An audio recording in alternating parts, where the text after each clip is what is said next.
여러분, 혹시 이런 경험 있으셨나요?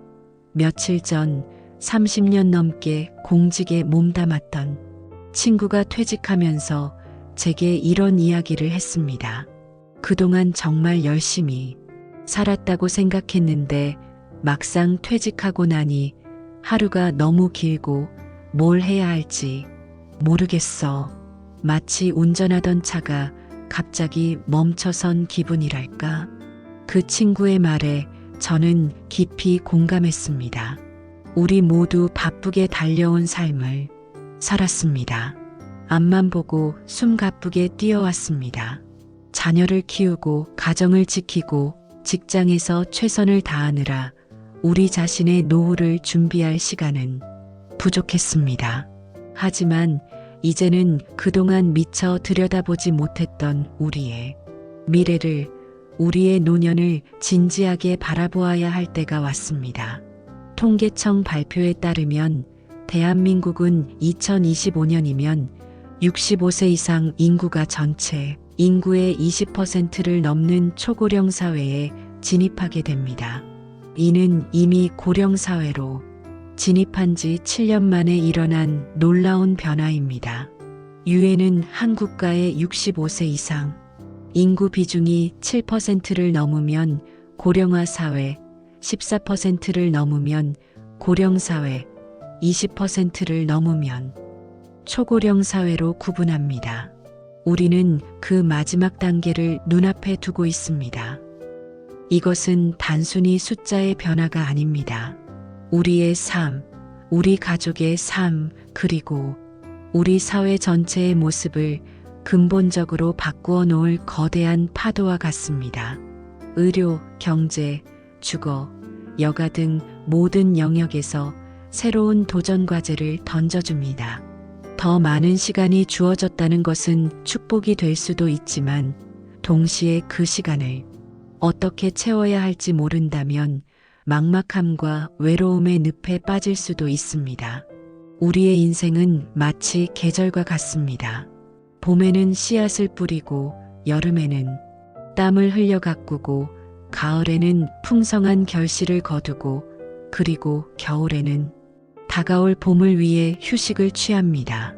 우리의 노년은 바로 인생의 가을과 겨울에 해당합니다. 그런데 우리는 종종 이 마지막 계절을 준비하는데 소홀했습니다. 나이가 든다는 것에 대해 어떤 분들은 이렇게 말씀하십니다. 내가 살면 얼마나 더 살겠어? 라고 말이죠. 하지만 의학 기술의 발달로 기대 수명은 점점 늘어나고 있습니다. 단순히 오래 사는 것이 아니라 건강하고 의미 있게 사는 것이 중요해졌습니다. 그렇다면 우리는 이 새로운 시대, 초고령 사회를 어떻게 맞이해야 할까요? 어떤 마음가짐으로 어떤 준비를 해야 할까요? 미국의 작가이자 철학자인 헨리 데이비드 소로는 이런 말을 남겼습니다.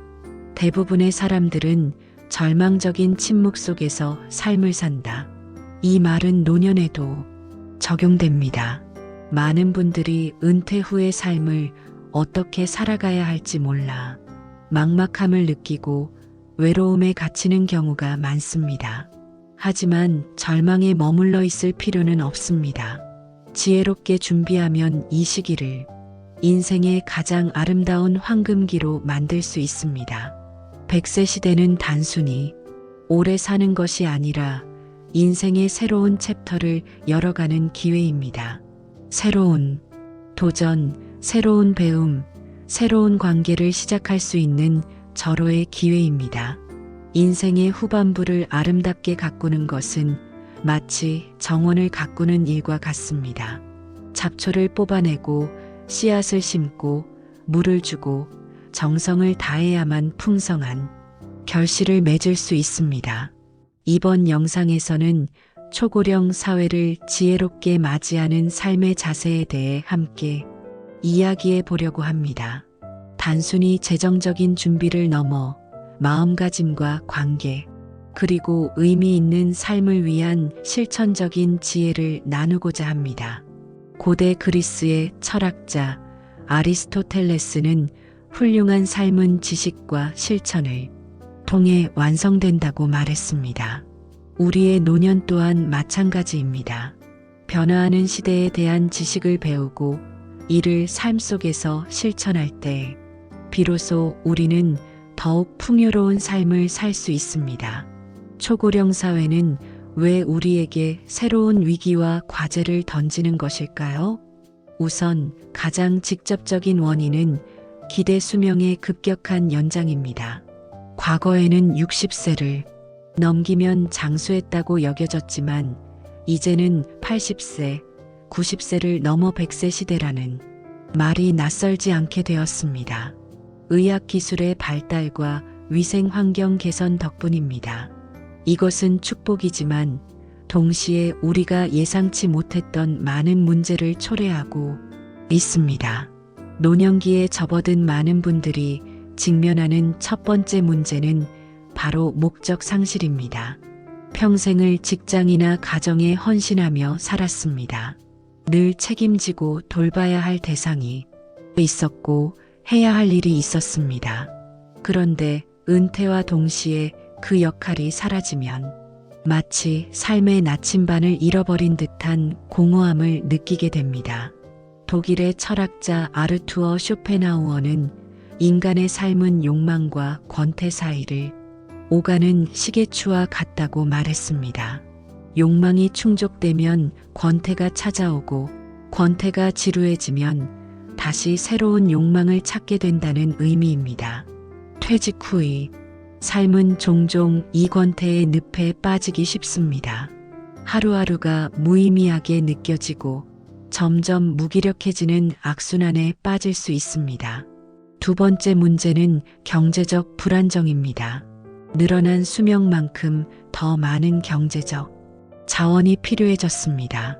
하지만 많은 분들이 은퇴 후 소득이 끊겨 자녀에게 의존하거나 생활고에 시달리게 됩니다. 국가와 사회가 제공하는 복지 제도만으로는 충분하지 않은 경우가 많습니다. OECD 보고서에 따르면 한국의 노인 빈곤율은 2021년 기준 40.4%로 회원국 중 압도적으로 1위를 기록했습니다. 이는 노년기의 경제적 어려움이 단순히 개인의 문제가 아니라 우리 사회 전체의 구조적인 문제임을 보여줍니다. 가계소득 중 공적연금이 차지하는 비중이 다른 국가에 비해 현저히 낮고 자녀에게 의존하는 전통적 문화가 해체되면서 더욱 심각한 문제로 대두되었습니다. 세 번째 문제는 고립감과 외로움입니다. 가족 형태의 변화로 인해 핵가족이 보편화되었고 자녀들은 각자의 삶을 살기 위해 독립했습니다. 배우자와 사별하거나 친구들과 멀어지면서 혼자 남게 되는 경우가 늘어납니다. 프랑스의 실존주의 철학자 장폴 사르트르는 타인은 지옥이다라는 역설적인 말을 남겼지만 역설적이게도 인간은 사회적 동물입니다. 타인과의 관계 속에서 의미를 찾고 존재감을 확인합니다. 타인과의 관계가 단절되면 존재의 의미까지 흔들릴 수 있습니다. 노년기에 찾아오는 고립감과 외로움은 우울증과 같은 정신 건강 문제로 이어지기 쉽습니다. 네 번째 문제는 건강 문제입니다. 나이가 들면 몸의 기능은 자연스럽게 쇠퇴합니다. 만성 질환이 생기거나 치매와 같은 질병에 대한 두려움도 커집니다. 건강을 잃으면 삶의 질이 급격히 떨어지고 다른 문제들까지 더욱 심각해집니다. 동양의 고전 논어에는 공자의 제자 자공이 스승에게 한 평생을 살면서 가장 중요하게 여겨야 할 세 가지가 무엇입니까? 라고 묻자 공자는 인의 지라고 답했다고 합니다. 여기서 인은 사람을 사랑하는 마음, 즉 관계를 의미합니다. 지는 지혜로운 삶의 자세를 뜻합니다. 공자는 이미 수천 년 전의 관계와 지혜의 중요성을 강조했던 것입니다. 우리는 이 문제를 극복하기 위해 단순히 물질적인 것만을 준비해서는 안 됩니다. 재정적 준비만큼이나 아니, 어쩌면 그 이상으로 중요한 것은 바로 우리의 마음가짐과 관계, 그리고 삶의 의미를 찾는 일입니다. 인생은 예상치 못한 파도와 같습니다. 초고령 사회라는 거대한 파도가 밀려오고 있습니다. 이 파도를 피할 수는 없습니다. 하지만 파도에 휩쓸리지 않고 그 위를 지혜롭게 항해하는 법을 배울 수는 있습니다. 역사는 우리에게 수많은 지혜를 남겼습니다. 특히 노년의 삶을 어떻게 살아야 할지에 대한 해답을 찾기 위해 고전과 철학자들의 지혜는 큰 도움이 됩니다. 고대 로마의 정치인이자 철학자였던 키케로는 노년에 대해 긍정적으로 바라보았습니다. 그는 저서 노년에 관하여에서 노년은 단지 육체적 쇠퇴의 시간이 아니라 오히려 정신적 성장의 기회라고 말했습니다. 키케로는 나이가 들면 힘든 육체적 노동에서 벗어나 정신적 활동에 집중할 수 있는 자유를 얻는다고 보았습니다. 젊은 시절에는 생계를 위해 어쩔 수 없이 하던 일에서 벗어나 자신이 진정으로 좋아하는 지적 활동이나 취미에 몰두할 수 있는 시간이 생깁니다. 독서를 하고 사색하며 젊은이들에게 삶의 지혜를 전하는 멘토 역할을 할 수 있습니다. 키케로는 노년을 단순한 은퇴의 시간이 아니라 지혜를 닦고 인격을 완성하는 시간으로 보았습니다. 동양의 철학자 공자도 마찬가지였습니다. 공자는 논어에서 군자는 늙어도 그 뜻을 잃지 않는다고 했습니다. 여기서 뜻은 단순히 목표를 넘어 올바른 삶의 방향성과 가치를 의미합니다. 공자는 나이가 들어도 세상을 향한 배움의 자세를 멈추지 않고 자신의 인격을 완성하려는 노력을 계속해야 한다고 강조했습니다. 동양의 사상가 함석헌 선생은 뜻있는 삶은 나이와 관계없다고 하셨습니다. 함석헌 선생은 일평생을 독립운동과 민주화 운동에 헌신하셨고 노년에도 끊임없이 글을 쓰고 강연을 하며 민족의 정신적 스승 역할을 하셨습니다. 나이가 들어도 배움을 멈추지 않고 자신의 신념을 실천하는 삶을 보여주셨습니다. 또한 해외의 성공적인 노인들을 살펴보면 나이가 들어서도 활발하게 사회활동을 하는 경우가 많습니다. 미국의 배우 베티 화이트는 90세가 넘어서도 코미디 연기를 이어가며 많은 사람에게 웃음을 주었습니다. 그녀는 나이가 들었다는 것은 자신이 좋아하고 잘하는 일을 더 많이 할 수 있는 기회라고 말했습니다. 일본의 의사이자 저술가인 히노하라 시게아키 박사는 100세가 넘어서도 환자를 진료하고 강연을 다녔습니다. 그는 인생을 의미 있게 만드는 가장 중요한 것은 바로 목표를 갖는 것이라고 말했습니다. 그는 아침에 일어날 이유를 만들어주는 목표가 삶에 활력을 불어넣는다고 강조했습니다. 이러한 역사적 인물과 해외 사례를 통해 우리는 세 가지 공통된 지혜를 얻을 수 있습니다.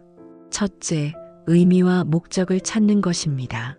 단순히 시간을 보내는 것이 아니라 무엇을 위해 살아야 할지를 스스로에게 끊임없이 질문해야 합니다. 이것은 거창한 일이 아닐 수 있습니다. 손주들에게 책을 읽어주는 일, 좋아하는 악기를 배우는 일, 봉사활동을 하는 일 등 무엇이든 좋습니다. 둘째, 배움을 멈추지 않는 것입니다. 나이가 들어도 뇌는 새로운 것을 배울 수 있습니다.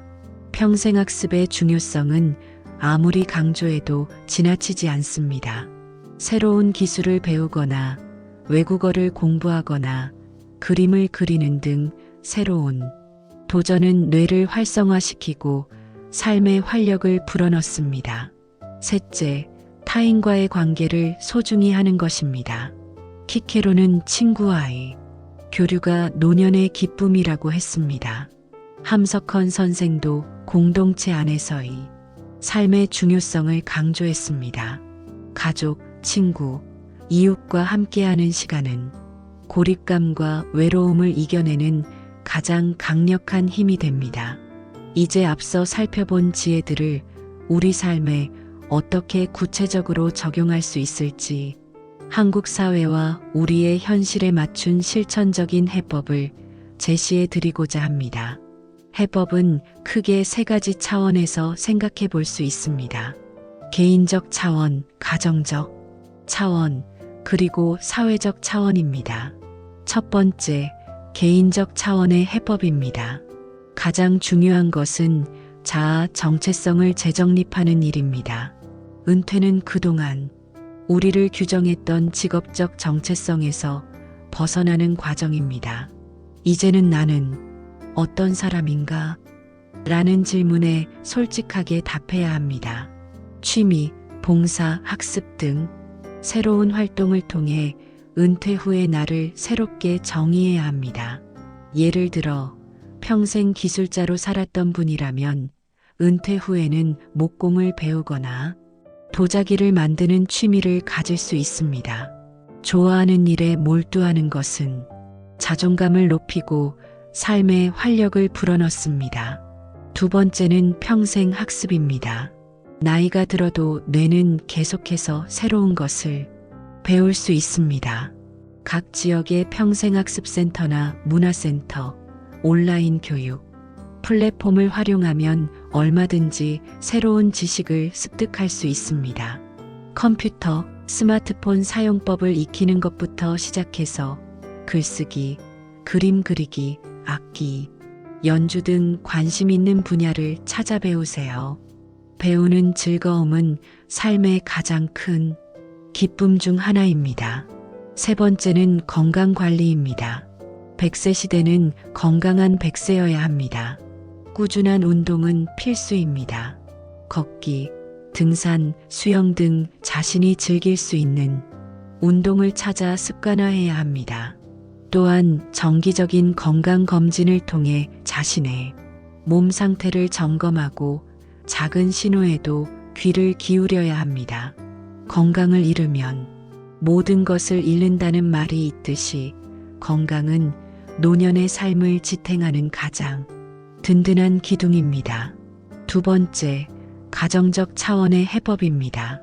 가족관계를 재정립하는 노력이 필요합니다.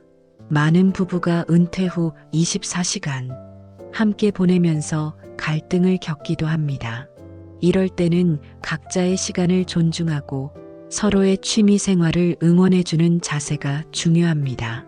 함께하는 시간도 필요하지만 혼자만의 시간을 가질 수 있는 독립된 공간과 시간도 필요합니다.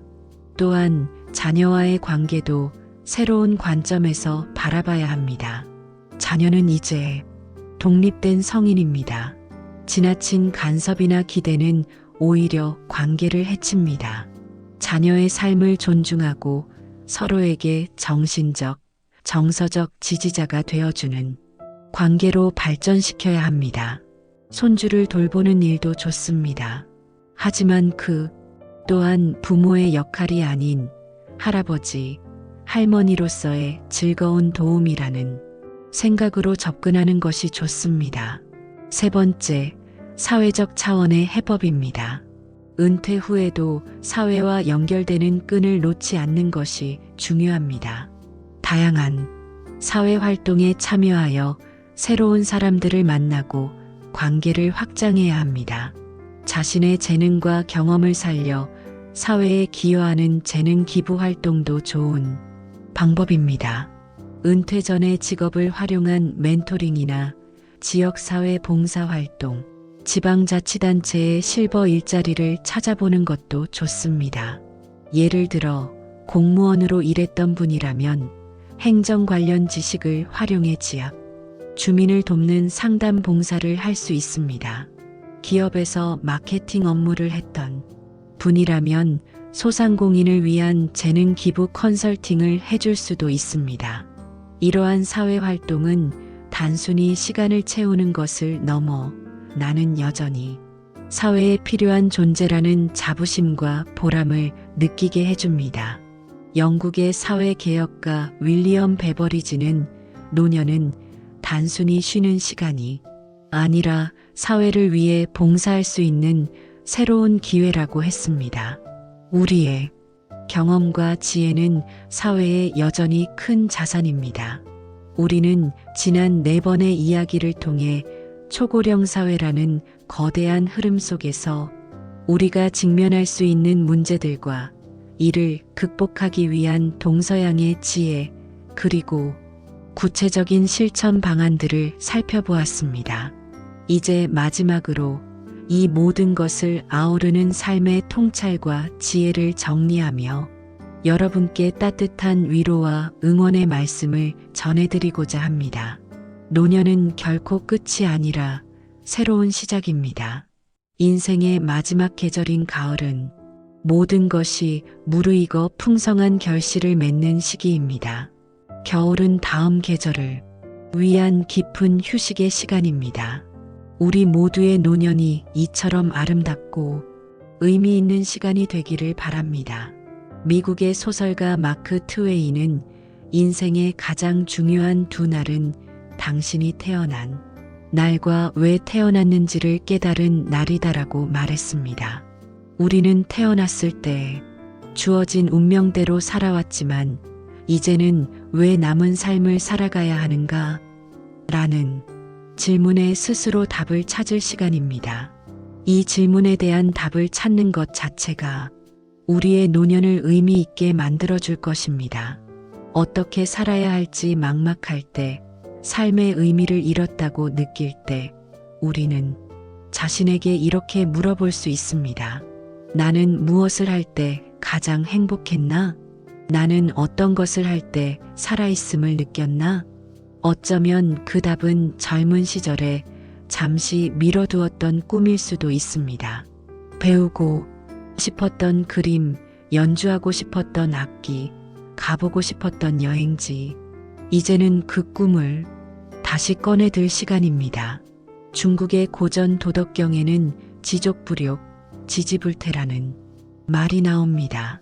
만족할 줄 알면 욕되지 않고 멈출 줄 알면 위태롭지 않다는 뜻입니다. 우리는 젊은 시절 끝없이 더 많은 것을 욕망하며 달려왔습니다.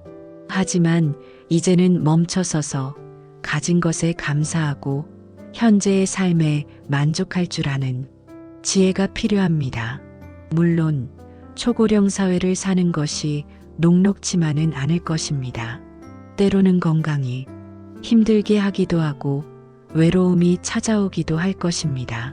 하지만 삶의 모든 고통과 어려움 속에서도 의미를 찾으려는 노력을 멈추지 않는 것이 가장 중요합니다. 오스트리아의 정신과 의사이자 홀로코스트 생존자인 빅터 프랭클은 그의 저서 죽음의 수용소에서에서 인간의 가장 위대한 능력은 자신의 태도를 선택하는 것이라고 말했습니다. 그는 극한의 고통 속에서도 삶의 의미를 발견하려는 태도를 통해 살아남았습니다. 우리도 마찬가지입니다. 어떤 어려움이 닥치든 삶을 향한 긍정적이고 지혜로운 태도를 선택할 수 있습니다. 사랑하는 시청자 여러분, 인생의 마지막 페이지는 아직 쓰여지지 않았습니다. 이제부터 여러분의 손으로, 여러분의 지혜로, 여러분의 삶을 가장 아름다운 이야기로 채워나가시기를 바랍니다. 건강하게 오래 사는 것만큼 중요한 것은 하루하루를 의미 있게 사는 것입니다. 아침에 눈을 떴을 때 오늘 나는 무엇을 할까라는 기대감으로 시작하고 저녁에는 오늘 나는 무엇을 이루었는가 라는 만족감으로 하루를 마무리하는 삶을 사시기를 진심으로 응원합니다. 여러분 모두의 노년이 깊은 지혜와 따뜻한 사랑으로 가득 채워지기를 바랍니다. 오늘 함께 해주셔서 감사합니다.